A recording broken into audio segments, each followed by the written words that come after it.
এইভাবে মাছের মাথা দিয়ে মুগের ডাল রান্না করলে এই ডালের স্বাদ একদম অনুষ্ঠান বাড়ির মতো হয়। আর বানানো তো খুবই সহজ, যে কেউ খুব সহজেই বানিয়ে নিতে পারবেন। নমস্কার বন্ধুরা, রূপাস কিচেনে সবাইকে স্বাগতম। তাহলে চলুন দেখে নেওয়া যাক। প্রথমে কড়ার মধ্যে দিয়ে দেব 1 বাটি মুগের ডাল। ওজন হিসাবে 150 গ্রামের মতো ডাল আছে। মিডিয়াম ফ্লেমে ডালটাকে ভেজে নেব ডালের সুন্দর গন্ধ আসা পর্যন্ত। ডালের পরিমাণটা আপনারা নিজেদের প্রয়োজন মতো কম বেশি করে নিতে পারেন। দেখুন ডালটাকে ভালো করে ভেজে নেওয়া হয়ে গেছে। ডালের থেকে সুন্দর গন্ধ বেরোতে শুরু করেছে আর ডালের কালারটাও চেঞ্জ হয়ে গেছে। এই সময় ডালের মধ্যে বেশ কিছুটা জল দিয়ে ডালটাকে ভালো করে ধুয়ে নেব। ধুয়ে নেওয়ার পর আরও কিছুটা জল দিয়ে দেব। এর মধ্যে দিয়ে দেব 2টো তেজপাতা, অল্প করে নুন আর অল্প করে হলুদের গুঁড়ো। সব কিছুকে ডালের সঙ্গে মিশিয়ে নিয়ে গ্যাসের ফ্লেমটা হাইতে করে ডালটা ফোটা পর্যন্ত অপেক্ষা করব। ডাল যখনই ফুটতে শুরু করবে তখনই দেখবেন এইরকম ডালের মধ্যে ফেনা সৃষ্টি হয়েছে। এই ফেনাগুলোকে ভালো করে তুলে নিয়ে ফেলে দিতে হবে। ডালের ফেনাগুলোকে ভালো করে তুলে ফেলে দেওয়ার পর গ্যাসের ফ্লেমটা লো টু মিডিয়ামে করে ঢাকা দিয়ে ডালগুলোকে সেদ্ধ করে নেব। ডালগুলো সেদ্ধ হতে থাক। এখানে আমি একটা কাতলা মাছের মাথা নিয়েছি। এই মাছের মাথাটাকে আগেই ভালো করে ধুয়ে পরিষ্কার করে নিয়েছি। এর মধ্যে অল্প করে নুন আর হলুদ মাখিয়ে নিয়ে 8 থেকে 10 মিনিটের জন্য রেখে দেব। কিছুক্ষণ পর ঢাকা খুলে দেখে নেব ডালগুলো সেদ্ধ হয়েছে কিনা। প্রায় 10-12 মিনিট সময় ধরে রান্না করে নিয়েছিলাম।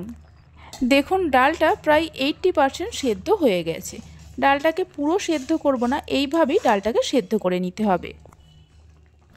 এবার একটা পাত্রের মধ্যে এই ডালটা ঢেলে নিয়ে রেখে দেব। কড়াতে কিছুটা জল দিয়ে সেই জলটাও এই ডালের মধ্যে দিয়ে দেব।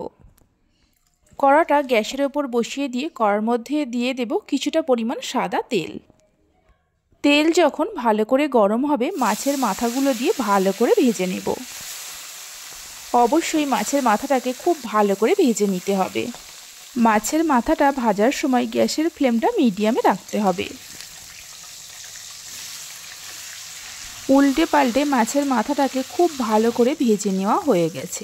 তুলে নিয়ে রেখে দেব। মাছের মাথাটা তুলে নেওয়ার পর ওই তেলের মধ্যে দিয়ে দেব 1/2 চামচের মতো গোটা জিরে আর 2টো গোটা শুকনো লঙ্কা। ফোড়নটাকে তেলের সঙ্গে মিশিয়ে নিয়ে একটা বড় সাইজের পেঁয়াজকে কুচিয়ে নিয়ে দিয়ে দেব। পেঁয়াজটা দেওয়ার পর পেঁয়াজটাকে ভালো করে ভেজে নিতে হবে মিনিট 2-3 সময় ধরে।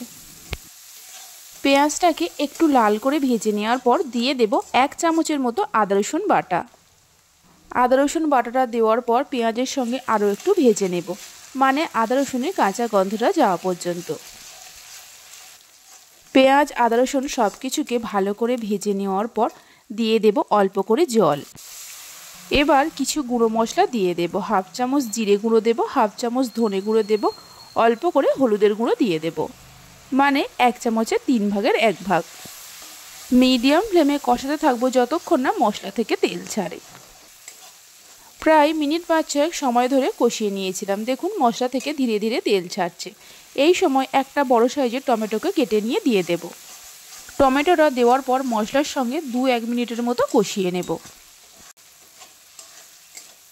সব কিছুকে ভালোভাবে কষিয়ে নেওয়ার পর ভেজে রাখা মাছের মাথা দিয়ে দেব। মাছের মাথাটা দেওয়ার পর এইভাবে একটু ভেঙে ভেঙে দিয়ে মশলার সঙ্গে মিনিট 3-4 সময় ধরে কষিয়ে নিতে হবে।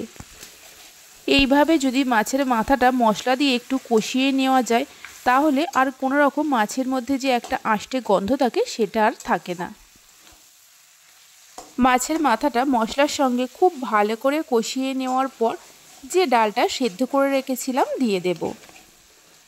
ডালটা দেওয়ার পর আরও কিছুটা হালকা গরম জল দিয়ে দেব। আপনারা ডালটা যেমন ঘন বা পাতলা রাখবেন সেই মতো জলটা দেবেন। স্বাদ মতো নুন দিয়ে দেব। ডাল সেদ্ধর সময় নুন দিয়েছিলাম তাই নুনটা বুঝে দিতে হবে। 1/2 চামচের মতো চিনি দিয়ে দেব। 4-5টা চেরা কাঁচা লঙ্কা দিয়ে দেব। সব কিছুকে মিশিয়ে নিয়ে মিডিয়াম ফ্লেমে আরও কিছুক্ষণ সময় ধরে রান্না করে নিতে হবে। এইভাবে একবার মাছের মাথা দিয়ে মুগের ডালের রেসিপিটা বানিয়ে দেখতে পারেন। বাড়িতে বানালে খেয়ে কেমন লাগলো অবশ্যই আমাকে কমেন্ট করে জানাবেন। ডালটা এদিকে হতে থাক, ততক্ষণে একটা ভাজা মশলা তৈরি করে নেব। এখানে আমি 2টো এলাচ, 1 টুকরো দারচিনি, 1 টুকরো জয়িত্রী, 1 টুকরো জায়ফল, 2-3টে লবঙ্গ, 1টা তেজপাতা, অল্প করে গোটা জিরে আর অল্প করে গোটা ধনেকে শুকনো খোলায় ভেজে গুঁড়ো করে নেব। ডালটাকে প্রায় 8 থেকে 10 মিনিট সময় ধরে রান্না করে নিয়েছিলাম। দেখুন ডালটা পুরোপুরিভাবে সেদ্ধ হয়ে গেছে। এই সময় দিয়ে দেব অল্প করে ধনেপাতা কুচি আর যে গোটা মশলাগুলো ভেজে গুঁড়ো করে নিয়েছিলাম পুরোটাই দিয়ে দেব। আর 1 চামচ ঘি দিয়ে দেব। ঘিটা চাইলে আর একটু বেশি করেও দিতে পারেন। সব কিছুকে মিশিয়ে নিয়ে গ্যাসের ফ্লেমটা বন্ধ করে দিয়ে 5 মিনিটের জন্য ঢাকা দিয়ে রেখে দেব। আমার রেসিপি যদি আপনাদের ভালো লেগে থাকে অবশ্যই একটা লাইক করবেন, ভালো লাগলে চ্যানেলটি সাবস্ক্রাইব করে পাশে থাকা বেল আইকনটি প্রেস করবেন নতুন রেসিপির আপডেট পাওয়ার জন্য। 5 মিনিট পর ঢাকা খুলে দেখাচ্ছি, দেখুন ডালটা কত সুন্দর হয়েছে। এই ডালের স্বাদ একদম অনুষ্ঠান বাড়ির মতোই হয়। তাহলে চলুন ভিডিওটা আমি এখানেই শেষ করছি। আপনারা সবাই ভালো থাকবেন, সুস্থ থাকবেন। ধন্যবাদ।